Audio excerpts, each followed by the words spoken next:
आपण सगळ्यांनी पाहिलं असेल की जेव्हा आपण घरोघरी गेलो या कुंभारवाड्यामध्ये, खरं तर इथे मोठा व्यवसाय. आता सगळेच नवरात्री असेल, दहीहंडी असेल ह्याची तयारी करतायत. कोणी कुल्हड बनवत आहे, कोणी पंट्या बनवत आहेत. आणि हे काही फक्त झोपडपट्टी नाही आहे, हा पूर्ण एक वेगळं इथे बसलेलं गाव आहे. 12.5 एकरमध्ये कुंभारवाडा आहे आणि इथे हे सगळं हलका फुलक्या घेऊन चालणार नाही. आता isakal.com आहे देशातील नंबर 1 ची मराठी न्यूज वेबसाईट. प्रत्येक अपडेटसाठी isakal.com ला नक्की भेट द्या. आमची मागणी हीच आहे आणि जीच लोकांची मागणी आहे की पहिलं म्हणजे सगळ्यांना पात्र करा. दुसरी गोष्ट म्हणजे जे व्यवसाय राहणार कुठे धारावीमध्ये हे दाखवा. आणि मग सर्वेसाठी ठीक आहे ना, पण काही न सांगता दादागिरीने जर कोणी येणार असेल तर आम्ही सहन करणार नाही. आज धारावीकरांची चर्चा केली, धारावीकरांशी बोलले, त्यांचं नेमकं मत काय? धारावीकरांचं मत हेच आहे, इथे कुंभारवाडा असेल, कोळीवाडा असेल, इथे अनेक व्यवसाय आहेत, वेगळे समाज राहतात, ते वर्षानुवर्ष राहतात. कुंभारवाड्यात तर आपण पाहिलं असेल जवळपास 4 की 5 पिढ्या राहतात. 1887 साली मला वाटतं ते इथे आले होते. त्याच्यानंतर एवढे वर्ष इथे राहतात, त्या गावात बसलेले आहेत. हे ना रातोरात काढणार, घेऊन डम्पिंग ग्राउंडवर नेणार, हे काही चालणार नाही आणि सहन करणार नाही. एकनाथ शिंदे यांनी तुमच्या मतदारसंघात गेले होते, अमित ठाकरे वरळी मतदारसंघात गेले होते, म्हणजे ते वाद सुद्धा पाहत होते का कार्यक्रम? काय अरे काल बरोबर आहे, काल मला नंतर मंडळांनी सांगितलं. खरं काल उद्धव साहेबांचा वाढदिवस होता आणि म्हणून मी अमितच्या ऑफिसला पण कळवलं की आज जमणारच नाही. काल आपण पाहिलं तर राजसाहेब स्वतःच घरी आले होते. तर जेव्हा एकत्र यायचं असेल मंचावर आम्ही येऊ, पण तुम्हाला संधी नंतर मिळेल.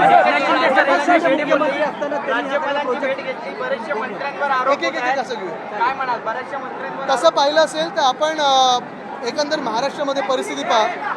चड्डी बनियन गँग धुमाकूळ घालत आहे. कोणी डान्स बार काढलेला आहे, कोणाचा कजरारे की अजून कुठची गाण्यावर नाचत असतील. आणि दुसरीकडे आपण पाहतोय कोणी बुक्का मारतंय, कोणी बनियनमध्ये अजून काही करतंय. हे सगळं कदाचित मला माहीत नाही, जर कोणी दुसरं त्या पोझिशनमध्ये असतं मुख्यमंत्र्यांचं, त्यांना लाज वाटली असती. मुख्यमंत्री महोदयांना हे सगळं त्यांची सरकारची इज्जत कमी करण्यासाठी हे करतात का, त्यांची लाज घालवण्यासाठी करतात का, कदाचित हा पण विषय. आणि म्हणून माझं मत असं आहे की मुख्यमंत्र्यांची इमेज पाहता त्यांनी ह्याच सगळ्या मंत्र्यांना हकालपट्टी त्यांची केली पाहिजे. एकनाथ शिंदे बोलले होते की 2 वर्षांमध्ये खड्डेमुक्त करून आपण चालतोय, येताना अनेक खड्डे आपल्याला दिसले. भ्रष्टनाथ मिंदेंच्या खिशातले खड्डे कदाचित मुक्त झाले असतील, पण रस्त्यांचे हाल एकंदर आपण पाहताय. मी जे असेंब्लीमध्ये मांडलं आणि जे 2 वर्ष मी एकटा बोलत आलेलो आहे की या मुंबईमध्ये भ्रष्टनाथ मिंदेंनी पैसे लुटून 5 कॉन्ट्रॅक्टर्सना काम दिलं आणि ते 5% पूर्ण झालेलं नाहीये. त्याचं दिसायला लागले घोटाळा त्यांचा लोकांसमोर आला. मुख्यमंत्री असं म्हणतात मंत्रिमंडळातील काही मंत्र्यांचं वर्तन हे संवेदनशील नाहीये, मुख्यमंत्र्यांनाही कळलेलं आहे. मुख्यमंत्र्यांना कदाचित कळलं असेल, पण युती धर्मामध्ये त्यांच्यावर कारवाई होणार नाही का, की युती धर्मामध्ये कारवाई झाली पाहिजे? कारण पहिलं उत्तर हे जनतेला देणं गरजेचं आहे. आणि जर चड्डी बनियन गँग असे वेडेवक्रेपणाने वागत असेल, भलतसलतं काहीतरी करत असेल, तर त्यांच्यावर कारवाई होणं गरजेचे आहे. 20 तारखेला सुप्रीम कोर्टात वर्षचिन्हाबाबत निर्णय, तुमची प्रतिक्रिया? कारण उदय सामंत आणि शंभूराज देसाई हे दोघेही दिल्लीला गेले. आता कोणी गावी जातं, कोणी दिल्लीला जातं. आम्ही न्यायाची अपेक्षा करतोय. 3 वर्ष झाले महाराष्ट्रासारख्या राज्यामध्ये संविधानिक प्रश्न उपस्थित झालेला आहे की 2 पक्षाची चिन्ह चोरली गेली, 2 पक्षाची नावं चोरली गेली आहेत, पण निकाल अजून मिळत नाही. आम्हाला हीच अपेक्षा आहे की लवकरात लवकर हा निकाल न्यायप्रमाणे संविधानाप्रमाणे मिळाला पाहिजे. एक अधिकारी बारमध्ये फाईल घेऊन बसलेला आणि असा एक व्हिडिओ व्हायरल होतो. काय बोलणार त्या सगळं? आता जिथे मंत्र्यांचेच आणि राज्य गृहमंत्र्यांचेच हे डान्स बार असतील, तर दुसऱ्यांकडून काय अपेक्षा करायची?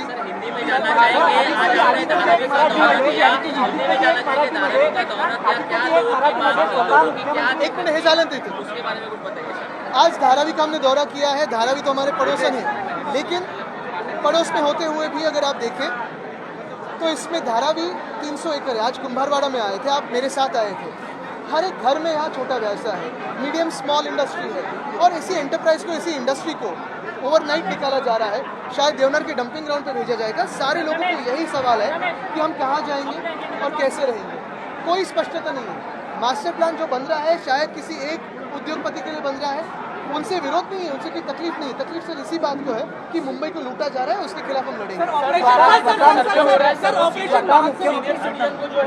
स्वतः मुख्यमंत्र्यांनी मंत्र्यांच्या बाबतीत संवेदनशील वागलं पाहिजे असं म्हणणं, याचा अर्थ मुख्यमंत्र्यांची हतबलता आहे म्हणायचं का? नक्कीच मला वाटतं मुख्यमंत्री त्यांचे हात बांधले गेलेले आहेत आणि युती धर्मात कारवाई करू शकत नाही. जरी ते महाराष्ट्राच्या अंगलटीत असेल, महाराष्ट्राच्या इमेजच्या विरोधात असेल, तरी कारवाई करू शकत नाही. ह्याच्यापेक्षा हतबल आम्ही कधी पाहिले नाही.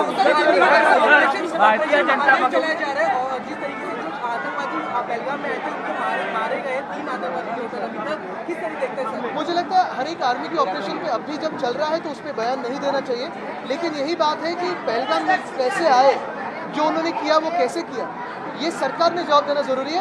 आर्मी तो अपना काम करते रहती है.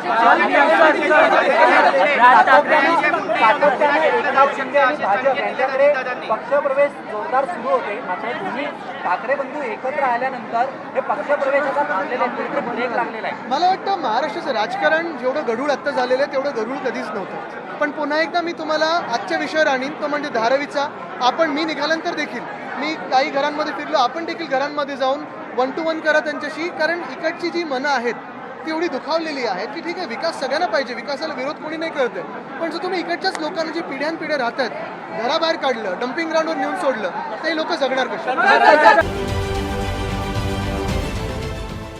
देश विदेशातील प्रत्येक घडामोडींचे लाईव्ह अपडेट मिळवण्यासाठी आता साम टीव्हीच्या सर्व सोशल मीडिया प्लॅटफॉर्मला लाईक, फॉलो आणि सबस्क्राईब करा.